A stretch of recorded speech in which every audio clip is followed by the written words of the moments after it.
তুমি অনেক শখ করে কোরআনের কোনো একটা সূরা মুখস্থ করেছিলেন, কিন্তু এক সপ্তাহ যেতে না যেতে সব ভুলে গেছেন। অথবা মনে খুব ইচ্ছা যদি আমি হাফেজ হতে পারতাম, কিন্তু কোনো মাদ্রাসা যাওয়ার সুযোগ আপনার নেই। বিশ্বাস করো, আমি এই কষ্টটা শুধু আপনার একার নয়, হাজারো মানুষ নিয়ত করে শুরু করে, কিন্তু সঠিক গাইডলাইন না থাকার কারণে মাঝপথে হতাশে কোরআন পড়া বন্ধ করে দেন। কিন্তু সুখবর হল, ঘরে বসে সংসারের কাজ, অফিসের কাজের ব্যস্ততার মধ্যেও কোরআন মুখস্থ করা সম্ভব। এবং আজকের ভিডিওতে আমি কোনো কাল্পনিক থিওরি দেব না, বরং আজকে শেয়ার করব এমন কিছু প্র্যাকটিক্যাল টিপস যারা মানুষকে হাফেজ হতে সাহায্য করেছে।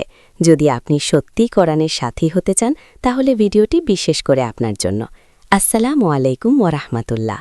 দেখুন, আমরা অনেকেই আবেগের বশবর্তী হয়ে অনেক বড় সিদ্ধান্ত নিয়ে ফেলি।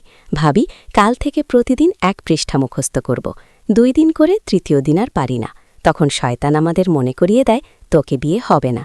কিন্তু বাস্তবতা হল, কোরআন মুখস্থ করার জন্য আপনার সুপার মেমোরি বা আইকিউ দরকার নেই, দরকার শুধু সঠিক কৌশল এবং আল্লাহর রহমত। আজ আমরা সেই কৌশলগুলোই হাতে কলমে শিখব ইনশাআল্লাহ। চলুন আলোচনায় যাওয়া যাক। টিপস নাম্বার 1, অল্প কিন্তু নিয়মিত পড়ুন। প্রথমে আমরা যেটা করি সেটা হলো তাড়াহুড়া। নবীজি সাল্লাল্লাহু আলাইহি ওয়াসাল্লাম বলেছেন, আল্লাহর কাছে সেই আমলটি সবচাইতে বেশি প্রিয় যেটা নিয়মিত করা হয়, সেটা পরিমাণে অল্প হলেও। আপনি যদি প্রতিদিন 5 লাইন করে মুখস্থ করেন এবং সেটা যদি সারা বছর ধরে রাখতে পারেন, তাহলে বছরের শেষে আপনি প্রায় 300 পৃষ্ঠা বা কোরআনের অর্ধেক শেষ করতে পারবেন। কিন্তু যদি একদিনে 2 পৃষ্ঠা পড়ে 10 দিন গ্যাপ দেন, তাহলে কোনো লাভ নেই। তাই শপথ নিন, কম পড়ব কিন্তু প্রতিদিন করব। টিপস 2, নাজিরা বা দেখে পড়া। অধিকাংশ মানুষই শুরুতে মুখস্থ করা শুরু করে দেন। এটা ভুল। আপনি যেটা মুখস্থ করবেন সেটা অন্তত 20 থেকে 30 বার দেখে দেখে পড়ুন। তাজবিদ সহকারে দেখে দেখে রিডিং পড়ুন। এতে 2টি লাভ হবে। 1, আপনার উচ্চারণ 100% শুদ্ধ হবে। ভুল মুখস্থ করলে তা সংশোধন করা অসম্ভব। 2, আপনার জিহ্বা এবং মস্তিষ্কের আয়াতগুলো গেঁথে যাবে, ফলে মুখস্থ করতে আপনার অর্ধেক সময় লাগবে। টিপস 3, নির্দিষ্ট মুসহাফ ব্যবহার করা।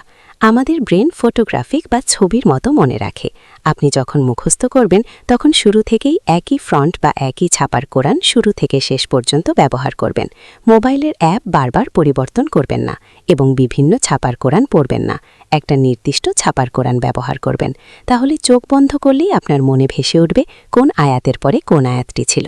4, জোরে আওয়াজ করে পড়া। অনেকে মনে মনে পড়েন। মনে রাখবেন, কোরআন মুখস্থ করার সময় আমাদের 3টি ইন্দ্রিয়কে কাজে লাগাতে হয়। চোখ দেখে, মুখ পড়ে, কান শোনে।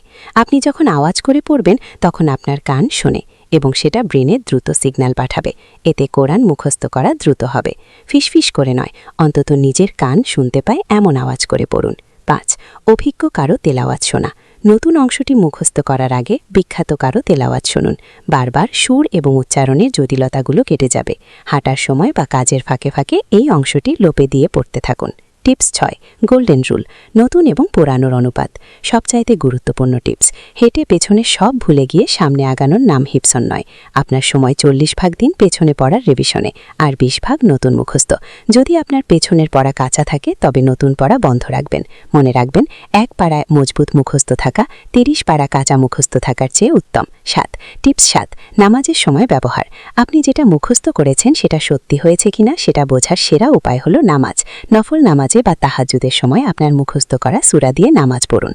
যদি নামাজে আটকে না যান, তাহলে বুঝবেন আলহামদুলিল্লাহ, এটা আপনার হৃদয়ে যেতে যেতে। টিপস নাম্বার 8, ভুল হলে হতাশ হবেন না। ভুল মানুষেরই হয়। বারবার ভুল হয়ে যাচ্ছেন, পেন্সিল দিয়ে মুছাবে দাগ দিন।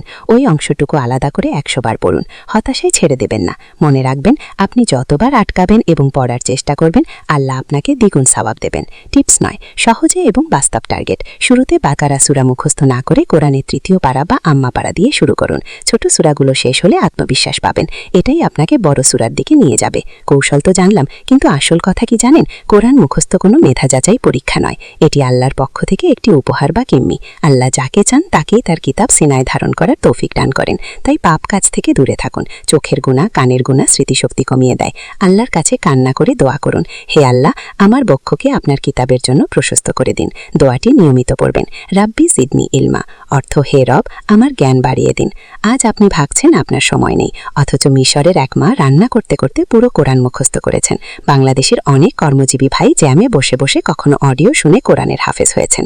ভাবুন তো, হাসরের ময়দানে যখন আপনাকে বলা হবে বড় এবং উপরে ওঠো, আপনার বাবা মাকে নূরের টুপি পরানো হবে, সেই সম্মানের তুলনায় দুনিয়ার এই কিছু কষ্টটুকু কিছুই না। আপনি পারবেন ইনশাআল্লাহ, শুধু হাল ছাড়বেন না। প্রিয় ভাই এবং বোনেরা, কালকের জন্য অপেক্ষা করবেন না, কাল হয়তো কখনোই আসবে না। আজকের এই ভিডিওটি শেষ করে অজু করে মাত্র 3টি আয়াত মুখস্থ করুন।